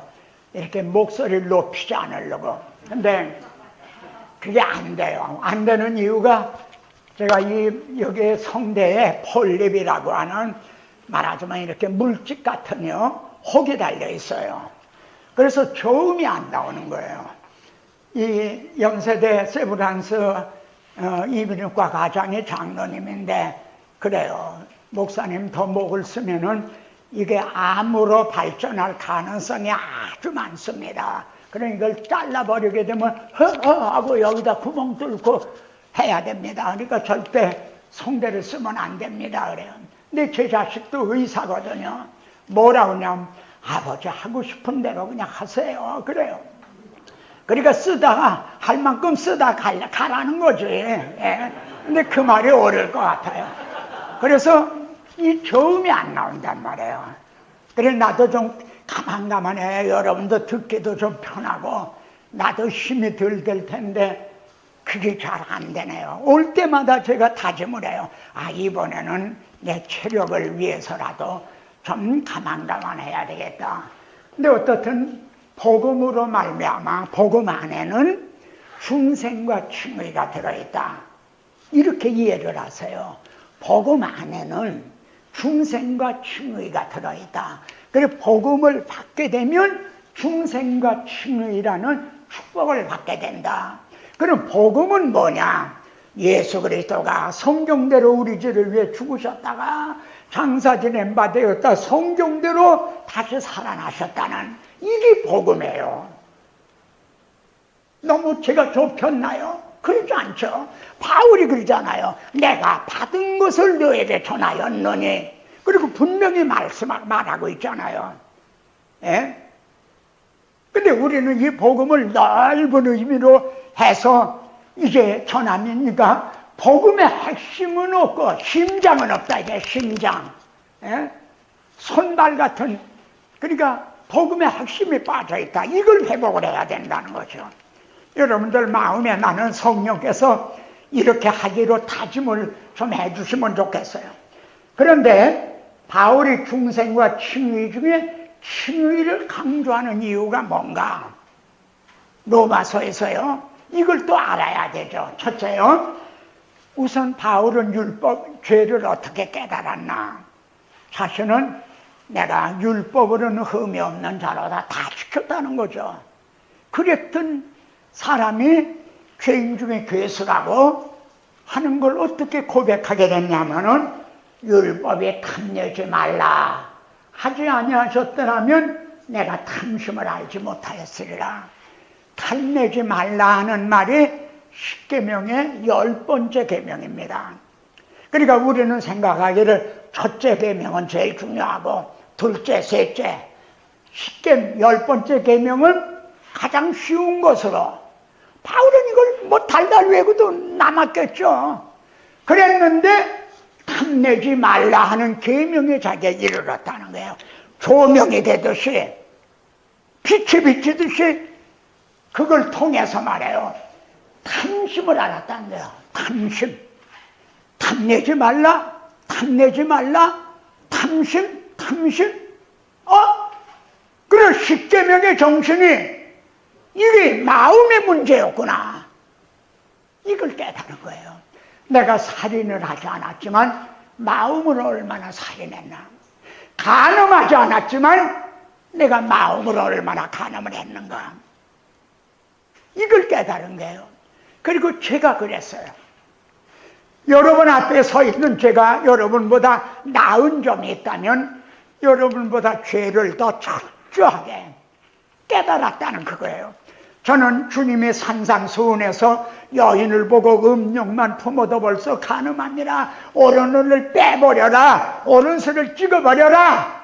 저는 그걸 문자적으로 믿었던 거예요. 그걸 하루 이틀이 아니에요. 그래서 다닐 때도 주먹을 꽉 쥐고 다녔어요. 왜냐하면 마음과 생각을 빼앗기지 않으려고요. 바울도 그랬어요. 그런데 그게 될까요? 아무리 애를 써도 원하는 소는 이루어지지 않고 원천한 악만 행해지는 거예요. 예? 그래서 바울은 나는 죄 아래 팔렸도다. 자기가 원하는 걸 못한다는 건 뭐예요? 자유가 없다는 거죠. 나는 노예라는 거죠. 노예는 자기가 좋아하는 일만 합니까? 싫은 것도 하이는 해! 그럼 하는 거죠. 나는 노예구나. 나는 바로 죄 때문에 팔린 노예구나. 죄 아래 팔렸다. 이걸 한 거예요. 여러분 이건 아셨습니까? 말로는 했죠. 지식적으로는. 근데 그걸 정말 뼈저리게 느꼈느냐. 난 죄 아래 팔렸구나. 예? 내가 원하는 것은 행하지 아니하고 도리어 미워하는 것을 행함이라. 나에게는 자유가 없구나. 그래서 주님이 진리를 알지니 진리가 너희를 자유롭게 하리라. 이 말씀하고 결부되는 겁니다. 죄를 짓는 자마다 죄의 종이니. 그래서요, 바울은 무단히 애를 써다가 오라 나는 곤고한 사람이로다. 이 사망의 몸에서 누가 나를 건져주랴. 자력으로는 불가능하다는 걸 깨달은 거예요. 누가 나를 건져주랴. 예? 그러다가 하나님께 감사하리로다 하는 말이 이제 나오죠. 요 앞에 그거에 나옵니다. 누구를 만난 거죠. 근데 여기 보세요. 요거 이제 로마서 7장 마지막입니다. 같이요. 그런즉 내 자신이 마음으로는 하나님의 법을, 육신으로는 죄의 법을 섬기노라. 질문입니다. 바울이 이렇게 탐내지 말라 하는 계명을 통해서 탐심을 깨달았고 마음의 문제라는 걸 알았어요. 그래 그때부터 마음으로 생각으로 죄를 안 지려고 몸부림을 쳤어요.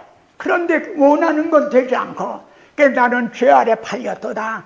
내가 죄하고 싸우면 번번이 나를 사로잡아 오는 걸 보는도다. 자기가 승리하는 게 아니라 번번이 생포를 당한다 이거요. 그래서 오라 나는 괴로운 사람이로다. 이 사망의 몸에서. 자 그러면은 바울이 중생을 했어요. 이제 사도가 됐어요. 복음 전도자가 됐어요. 그러면은 원하는 것은 행하고 미워하는 것은 행하지 않게 마음으로 생각으로 온전히 그게 됐을까요?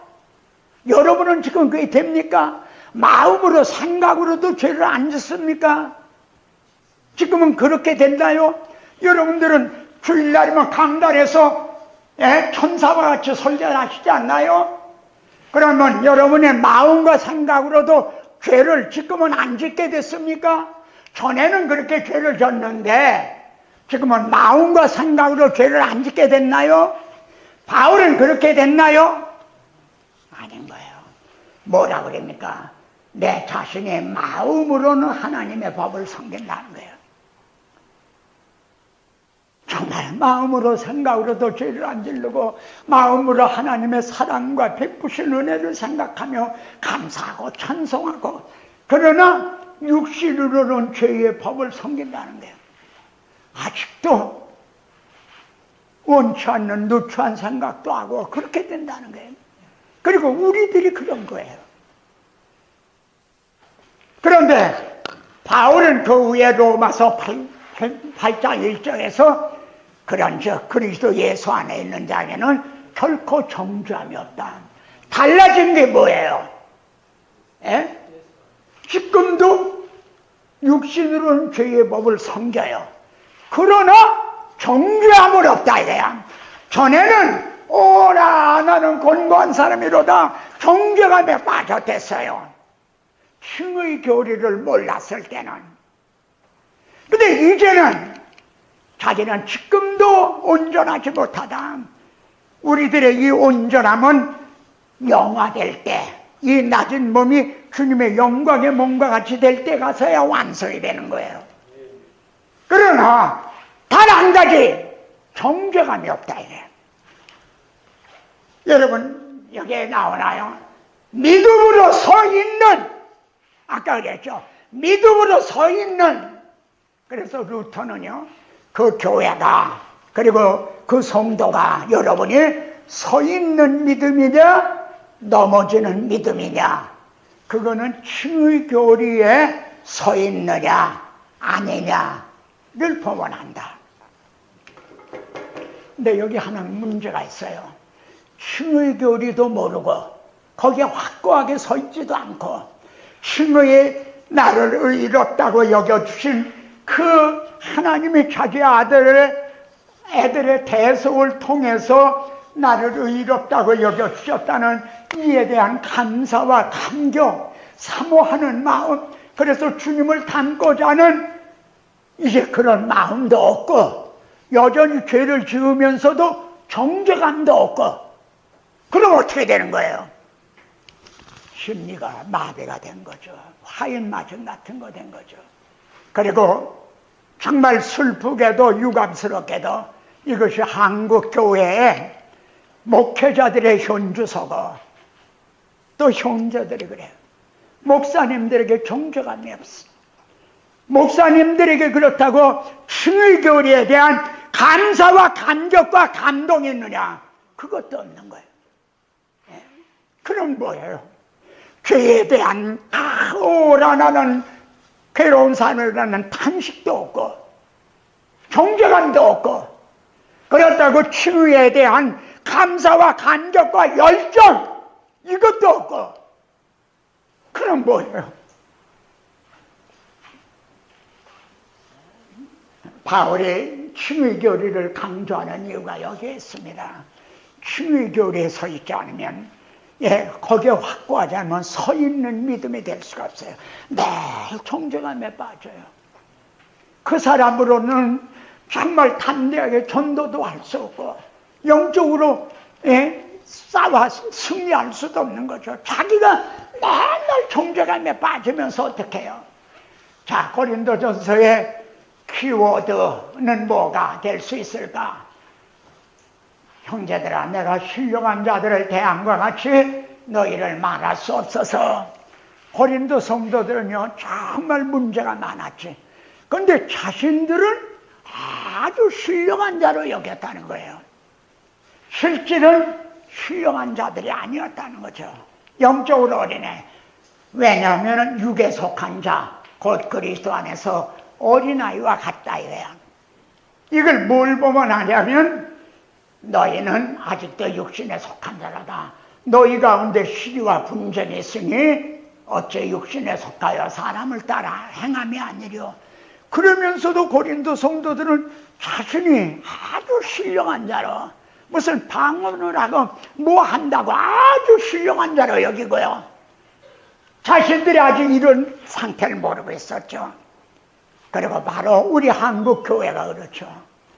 저는 여기서 그냥 이름을 다 내리고 싶어요. 어느 큰 교회가 다 싸우는, 어느 무슨 세습 문제로 하는 여러분 큰 교회마다 다 그분들은 다 자기 딴에는 성숙한 자로 알고 있죠. 그러나 육신에 속한 자로다. 시기와 분쟁이 있으니 이 고린도 교회, 이것이 고린도서의 키워드라고 말씀했습니다. 그런데 바울은 이걸 어떻게 치유하고 있는가? 교회가 혼란에 빠지게 되는 이유는 복음을 잃어버렸기 때문이다. 같이요. 1장 안에는 의외라 쉽게 그리스도가 10번, 십자가가 6번이나 강조되어 있습니다. 2장에서 형제들아, 내가 너에게 나아가 하나님의 증거를 전할 때 말과 지혜 아름다운 것으로 아니하였나니 내가 너희 위해서 예수 그리스도와 십자가에 못 박힌 것 외에는 아무것도 알지 아니하고 작정하였습니다. 바울이 고린도전서를 기록하게 된 것은 고린도 교회 그 문제들, 또 혹은 거기서 질문해 온 것도 있죠.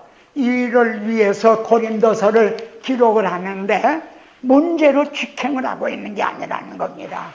1장에는 그리스도가 10번, 십자가 6번 이렇게 의외로 쉽게 복음을 전하고 있다는 것은, 그러니까 고린도 교회 문제를 복음으로 치료를 하고 있다. 바울은 이렇게 말씀하고 있는 셈입니다. 교회가 시험에 빠지게 된 것은 복음을 놓쳤기 때문이다. 그러므로 예수 그리스도와 그의 십자가 외에는 다른 것은 치유될 수가 없다. 그래서 바울은 복음을 상기시킴으로 시작, 너희는 너희가 하나님의 성전인 것과 하나님의 성령이 너희 안에 계신 걸 알지 못하느냐. 이건 교회 분열과 결부에서 말을 합니다. 이렇게 하나님의 성전, 성령이 계신데 어떻게 그 교회를 서로 찢는단 말이냐. 바울은 이 복음을 전해준 거예요. 근데 그들은 그걸 잃어버린 거예요. 너희는 더욱 큰 은혜를 삼아라. 내가 또 한 가장 좋은 길을 너에게 보리라. 이 은사 문제로 해서 혼란한 그들에게 사랑이라고 하는 천사의 말을 할지라도 사랑이 없으면 아무것도 아니다. 은사와 결부에서 그럽니다. 그 다음에 성도가 세상을 판단할 걸 너희가 알지 못하느냐. 바울은 이걸 전해준 거예요. 근데 이걸 망각을 한 거예요. 이거는 형제간의 고소. 지금 우리 한국교회가 이 문제가 참 심각한 거죠. 내가 우리가 천사를 판단할 걸 너희가 알지 못하느냐.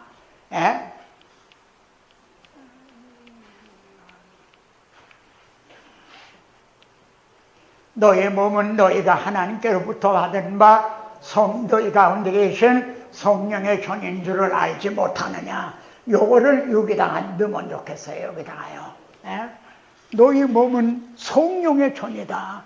그 성령의 전인 몸을 가지고 창기의 지체를 삼을 수가 있단 말이냐. 그러니까 바울은 복음을, 자신이 전해준 복음을 상기시킴으로 그들을 문제 많은 고린도 교회를 치유해 주고 있습니다. 그러니까 여러분이 혹시 어떤 문제 있는 교회에 초청을 받아 설교를 하시게 될 때, 또 여러분 교회 자체에 어떤 장로님, 권사님 이런 분들을 통해서 목사님들이 어려움을 당하고 그럴 때 사건 자체로 이렇게 건드리지 말고, 그러면 더 악화가 돼요. 그냥 묵묵히 복음을 전하는 거예요. 그러면 치유가 돼요. 사건 자체를 자꾸 들먹이다 보면 긁어 부스럼처럼요 점점 더 커져버려요. 자, 고린도후서의 키워드입니다. 그러나 그들이 마음이 완고하여 오늘까지도 구약을 읽을 때 그 수건이 버지지 않고 있으니 수건은 그리스도 안에서 없어질 것이라. 여기에서요, 그들이 누구냐 이거예요. 여러분이 그들이 누굽니까? 물론 믿지 않는 유대인일 수도 있습니다.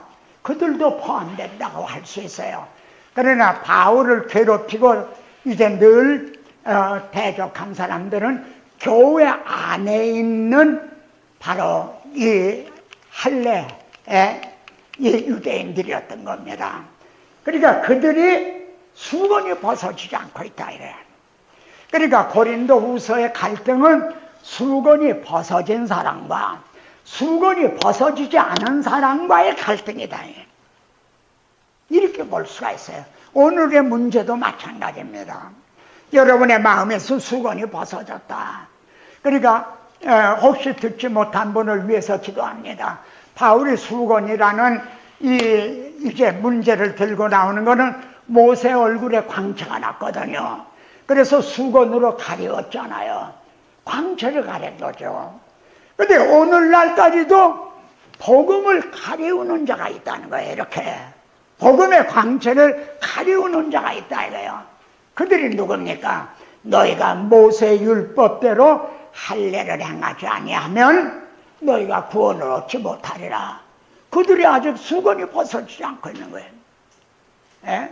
교회 안에, 그것도 모교회인 예루살렘에 있다 이거예요.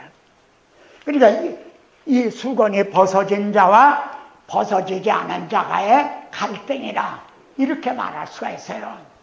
그런데요, 여기 고린도후서에 중간에 말이에요, 연보를 권하고 있다는 겁니다. 예? 고린도 성도들에게 너희가 미리 작정한 대로 그대로 연보를 하고 이렇게 하라. 그 학자들은요, 이게 도무지 고린도후서 이게 도무지 맞지가 않는다는 거죠. 그러면은 이 앞에서는 이렇게 그들에 대해서 말하자면 비난을 하고 뒤에서는 더 완악하게 강력하게 비난을 해요. 자, 같이요. 예? 뒤에서는 더 많이 이제 그들에 대해서 비난한단 말이에요. 근데 그 중간에 연보를 하라는 이 말은 이게 어떻게 문맥적으로 볼 때 이해가 안 된다는 거죠. 근데 여기에 바울의 이제 심정이 있는 거예요. 한번 같이 봅시다. 이제 너희의 넉넉한 것으로 그들의 부족한 것을 보충하면, 그들의 넉넉한 것으로 너희의 부족한 것을 보충하여 균등하게 하려 함이라. 여기에 너희는 이방인 교회들입니다. 바울이 복음을 전해서 세운 빌립보, 데살로니가, 고린도 이런 이제 이방인의 교회예요. 그리고 그들은 바로 유대 교회, 이제 예루살렘 교회라고 이겁니다. 네? 근데 지금 예루살렘의 흉년을 통해서 많이 어려움을 당하고 있거든요. 그래서 연보를 부탁을 하는 거예요. 자, 그러면 이 연보라는 이 주제가 어떤 역할을 하고 있나 봅시다. 바울의 고통과 난제가 뭔가? 로마서 9장에서 자기가 참 끝이지 않는 큰 고통이 있다는 걸 호소하고 있죠. 그럼 바울의 고통이 뭐냐면 같이 봅시다. 그들이 히브리인이냐? 나도 그러하며. 그들이 이스라엘이냐? 나도 그러하며. 그들이 아브라함의 후손이냐? 나도 그러하며. 그들이 그리스도의 일꾼이냐? 충신한 말을 하거니와 나는 더욱 그러하도다. 내가 수고를 넘치도록 하고 옥에가 치도 더 많이 하고 매도 수없이 맞고 여러 번 죽을 뻔하였으니. 그러나 여기 그들이 말이죠, 그들이 그리스도의 일꾼이냐 한 걸 보면은 불신 유대인들만이 아니다 이거야. 예수를 믿는 예루살렘에 있는, 사실 그분들이 베드로가 안디옥 성도라고 먹다가 야고보에서 누가 내려온다 하니까 피한 걸 보면은 굉장히 영향력이 있었던 것이 분명하단 말이에요. 그들이 바울에 대해서 이렇게 괴롭혔거든요. 자, 여러분이 바울이라면 여러분의 고통과 난제는 뭡니까? 이 그들,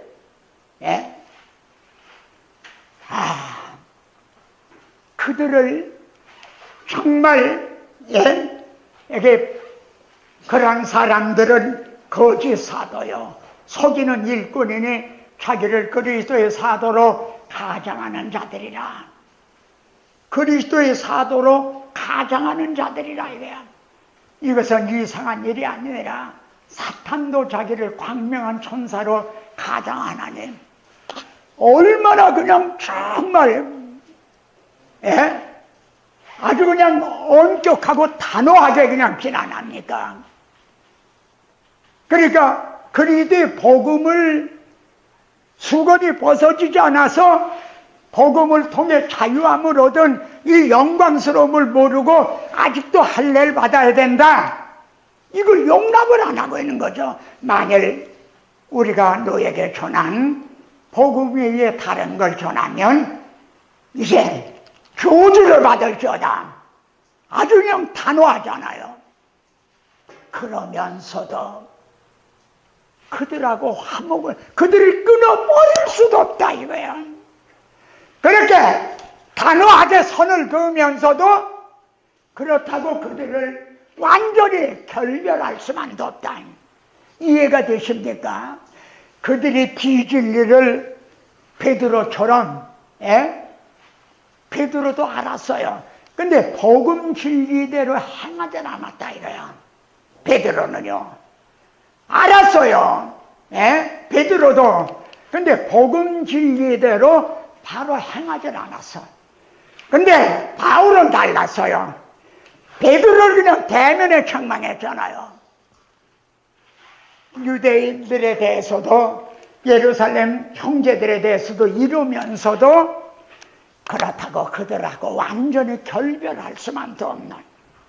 제가 일부러 우리 한국교회에 대해서 부정적으로 많이 얘기합니다. 그거는 제가 우리 한국교회를 사랑하지 않기 때문에 아닙니다. 그게 제 고민이고 탄식이기도 합니다. 주님, 아시아의 7교회를 보시고 이제 내가 아노니 전부 그러셨습니다.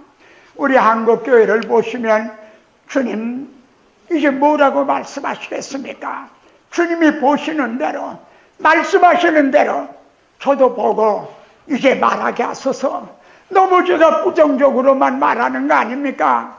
저도 이렇게 한 게 제 원뜻은 본인이 아닙니다.